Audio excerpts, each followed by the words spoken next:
Amante, Head Coordinator ng Maya Ladies here in San Pablo, Tarlac City.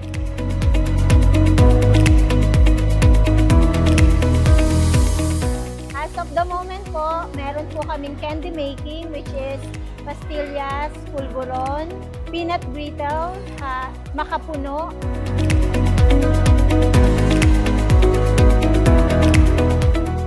Malaki po ang naitulong ng training namin ngayon kasi matututo po kaming mag-business, which is a small business, para po sa mga kasama kong coordinator at member ng Maya Plate. So, ito po yung magiging simula para makapag-negosyo sila sa maliit na paraan at para makatulong sa pang-araw-araw nilang pangangailangan.